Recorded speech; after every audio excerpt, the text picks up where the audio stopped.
India versus England third test భయ్యా. నిజంగా absolute madness. అసలు ఏం జరగబోతుంది తెలుసా? ఆల్మోస్ట్ లైవ్ హాట్స్టార్ లోనే 40 CR ప్లస్ వ్యూస్ వస్తున్నాయి భయ్యా. అంతమంది చూస్తున్నారు. అది ఏంది, టెస్ట్ క్రికెట్ ని, ఆ T20 కాదు, వన్డే కాదు, టెస్ట్ క్రికెట్ ని అంతమంది చూస్తున్నారంటే ఒకసారి అర్థం చేసుకోండి క్రికెట్ కి ఎంత ఆదరణ ఉన్నది, క్రికెట్ ని ఎంత మంది లవ్ చేస్తున్నారు. అసలు క్రికెట్ ఇష్టపడిన వారు ఎవరు ఉంటారు భయ్యా? అంతే కదా. ఫస్ట్ అయితే మనము India versus England third test. మరి డే 1, డే 2, డే 3 కలిపి India first innings, England first innings. England first batting చేసి 387 రన్స్ చేస్తే అండ్ ఇండియా సేమ్ 387 రన్స్ చేసింది. ఇదైతే జరిగింది భయ్య ఫస్ట్ ఇన్నింగ్స్. అండ్ ఇప్పుడు సెకండ్ ఇన్నింగ్స్ లో ఇంగ్లాండ్ 193 రన్స్ మాత్రమే చేయగలిగింది అండ్ ఇండియాకి 193 రన్స్ టార్గెట్.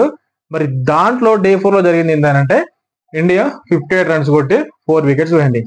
ఇప్పుడు మనం దీని గురించి ఫుల్ క్లారిటీగా ఈ వీడియో మొత్తంలో మాట్లాడదాం. మరి ఇంకెందుకు ఆలస్యం భయ్యా, లెట్స్ గో.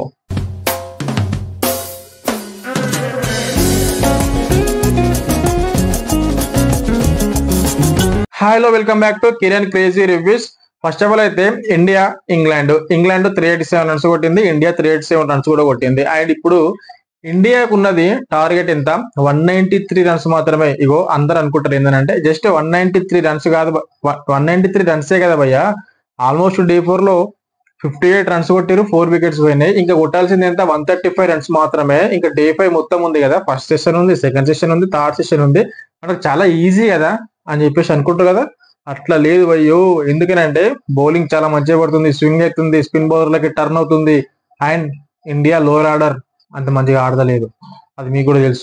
క్రికెట్ ని కంటిన్యూగా చూసే వాళ్ళకి తెలుసు ఇండియా లోవర్ ఆర్డర్ లో అంత పార్ట్నర్షిప్ రావట్లేదు. ఇక్కడ మనకు మెయిన్ వచ్చేసి ఇండియాకి అయితే కేఎల్ రాహుల్ ఉన్నాడు ఇంకా క్రీజ్ లో. కేఎల్ రాహుల్ ఇదే మ్యాచ్ లో సెంచరీ కూడా చేసింది కాబట్టి కేఎల్ రాహుల్ మంచి ఫామ్ లో ఉన్నాడు. మనకు అది చాలా అడ్వాంటేజ్, ఎందుకంటే ఇండియా గెలవడానికి. అండ్ నెక్స్ట్ రిషబ్ పంత్ ఉన్నాడు. రిషబ్ పంత్ అయితే ఫింగర్ ఇంజురీ అయినా కానీ ఫస్ట్ ఇన్నింగ్స్ లో మాత్రం జబర్దస్త్ ఆడిండు భయ్. ఆల్మోస్ట్ 70+ రన్స్ అయితే కొట్టిండు. అండ్ ఇప్పుడు కూడా రిషబ్ పంత్ ఉన్నాడు, వాషింగ్టన్స్ ఉన్నారు, రవీంద్ర జడేజా ఉన్నాడు అండ్ నితీష్ కుమార్ రెడ్డి ఉన్నాడు. అంటే ఇంతమంది ఉన్నారు భయ్, ఆల్మోస్ట్ 6 మెంబర్స్ ఉన్నారు. KL Rahul, Rishabh Pant, Ravindra Jadeja, Nitish Kumar Reddy and Washington Sundar ఉన్నాడు. ఇంతమంది ఉన్నారు కదా, ఇంతమంది ఉన్నారు గెలవరంటారు ఏంటి భయ్యా? అంత ఛాన్స్ ఎందుకు లేదు అని అంటున్నారు. ఏంది అని అంటే కేఎల్ రాహుల్, రిషబ్ పంత్ వీళ్ళిద్దరు మాత్రం మంచి ఫామ్ లో ఉన్నారు. అండ్ రవీంద్ర జడేజా మంచి ఫామ్ లో ఉన్నాడు. దీని తర్వాత వచ్చే నితీష్ కుమార్ రెడ్డి కానీ, వాషింగ్టన్ సుందర్ కానీ నిజంగా వీళ్ళ నుంచి కానీ మంచి పర్ఫార్మెన్స్ వచ్చిందనుకో అప్పుడు కొంచెం ఈజీ అవుతుంది ఇండియా గెలవడానికి. 135 రన్స్ మాత్రమే ఉంది కాబట్టి చాలా ఈజీ అయిపోతుంది. కాకపోతే ఇక్కడ ఇంగ్లాండ్ బౌలర్లు యమదాట చేస్తున్నారు భయ్య. ఇండియా బౌలర్లు అయితే ఏ విధంగా వేసి 193 రన్స్ కే ఆల్అౌట్ చేసి పడేసారో అదే విధంగా ఇంగ్లాండ్ కూడా అంత మంచి బౌలింగ్ చేస్తుంది. కాబట్టి మనోళ్ళు మాత్రం డే 5 లో 3 సెషన్స్ ఉన్నాయి, ఆల్మోస్ట్ 90 ఓవర్స్ ఉంటాయి కాబట్టి కొట్టాల్సింది ఎంత, 135 రన్సే. కాబట్టి కొంచెం ఆలోచించి కొంచెం డిఫెన్స్ చేసి ఇంగ్లాండ్ కి ఫ్రస్ట్రేషన్ చేసి అట్లా రన్స్ కొడతా ఉంటే ఓవర్కి ఒక 3-4 రన్స్ కొట్టినా మనకు ఈజీగా అయిపోతుంది. ఫస్ట్ సెషన్ అయిపోయి సెకండ్ సెషన్ స్టార్టింగ్ లో ఒక 10 ఓవర్లు ఆడారంటే మనకి ఈజీగా 135 రన్స్ అనేది మనం ఈజీ కొట్టగలుగుతాం. కాకపోతే అంత ఈజీ కాదు, అంత ఈజీ అయితే కాదు భయ్య. ఎందుకనంటే బౌలింగ్ మంచిగా పడుతుంది, స్పిన్ బౌలర్లకు మంచిగా ఉంది మద్దతు, కాబట్టి ఖచ్చితంగా అంత ఈజీ కాదు. అండ్ ఇప్పుడు మాత్రం కేఎల్ రాహుల్ క్రీజ్ లో ఉండి ఈ మ్యాచ్ ని మాత్రం గెలిపించింది అనుకో హీరో అయిపోతారు భయ్య. అసలు హీరో అంటే మామూలుగా ఉండదు కేఎల్ రాహుల్, ఆ విధంగా ఉంటది మ్యాచ్ మాత్రం. ప్రతి ఒక్కరు కూడా డే 5 లో మ్యాచ్ ఎప్పుడైతే స్టార్ట్ అయితే 3:30కి అప్పటి నుంచి అందరూ నిజంగా మొబైల్స్ ఉంటాయి, మొబైల్ టీవీ ఉంటే టీవీలో ఖచ్చితంగా చూస్తారు. ఎందుకంటే లార్డ్స్ లో మ్యాచ్ అని అంటే మామూలుగా ఉండదు కాబట్టి అది టెస్ట్ మ్యాచ్, అది ఇంత మంచి మ్యాచ్, అబ్సల్యూట్లీ మ్యాడ్నెస్. అసలు సినిమా అంటే మామూలు సినిమా కాదు, మొత్తం ప్రతి ఒక్క బాల్ కూడా చూస్తూ ఉంటారు, ప్రతి ఒక్క బాల్ కూడా చూస్తారు. అండ్ ఇప్పుడు భయ్య ఆల్మోస్ట్ ఇంగ్లాండ్ 193 రన్స్ అయితే కొట్టిరు కదా, అప్పుడు 7 వికెట్స్ కూడా బౌల్డ్ అయిపోయారు భయ్య. ఓన్లీ 3 వికెట్స్ మాత్రమే క్యాచ్ అవుట్లు, ఎల్బిడబ్ల్యూ అవుట్ అయ్యారు. కానీ మిగతా 7 వికెట్స్ అయితే అన్ని బౌల్డ్. అండ్ దాంట్లో వాషింగ్టన్ సుందర్ మొత్తం మ్యాచ్ టర్నింగ్ చేసిండు. ఎక్కడైతే 6 వికెట్స్ ఉన్నాయో ఎవరికి ఇంగ్లాండ్వి 160+ ఉన్నప్పుడు 6 వికెట్స్ ఉన్నాయి.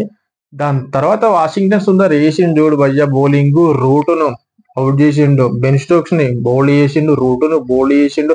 అండ్ దాని తర్వాత వచ్చిన వాళ్ళందరినీ కూడా ఇంకా ఇద్దరిని సోహెబ్ బాషీర్ ని కూడా బౌల్డ్ చేసిండు. అసలు ఏం తెలుసా నాకు అర్థం కాదు, కానీ పిచ్చి లే పడేసిండు, మ్యాచ్ మొత్తం టర్న్ చేసిండు ఇండియా వైపు. వాషింగ్టన్ సుందర్ మొత్తం వాష్ చేసి పడేసిండు భయ్య.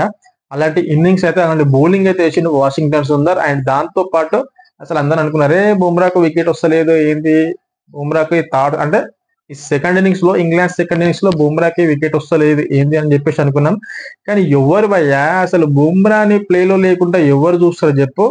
అలాంటిది బుమ్రాకి 2 వికెట్లు వచ్చినాయి లాస్ట్ లో, జబర్దస్త్ బౌల్ చేసిండు బుమ్రా. అండ్ ఇప్పుడు జాస్ప్రీట్ బుమ్రాకి ఒక రికార్డ్ కూడా వచ్చింది. అది ఏంటంటే లార్డ్స్ లో ఎవరైతే సెంచరీ కొట్టినా, ఎవరు కానీ 5 వికెట్స్ ఆల్ తీసినా గానీ వాళ్ళ నేమ్ అనేది అక్కడ లాస్ట్ లో ఒక బోర్డు ఉంటది కదా, ఆ బోర్డు పైన రాస్తారు. ఆ అరుదైన రికార్డు నిజంగా ఇంగ్లాండ్కి వెళ్ళి ఇంగ్లాండ్ లో అక్కడ మన పేరు రాసుకుంటున్నామంటే అది మామూలు హిస్టరీనా, అది మామూలు రికార్డా? అస్సలు నిజంగా జాస్ప్రీట్ బుమ్రా 5 వికెట్స్ తీసిండు ఫస్ట్ ఇన్నింగ్స్ లో, అక్కడ నేమ్ కూడా రాసేసిండు భయ్య. ఇదైతే నిజంగా ప్రతి ఒక్క ఇండియన్ కి అయితే చాలా ప్రౌడ్ మూమెంట్.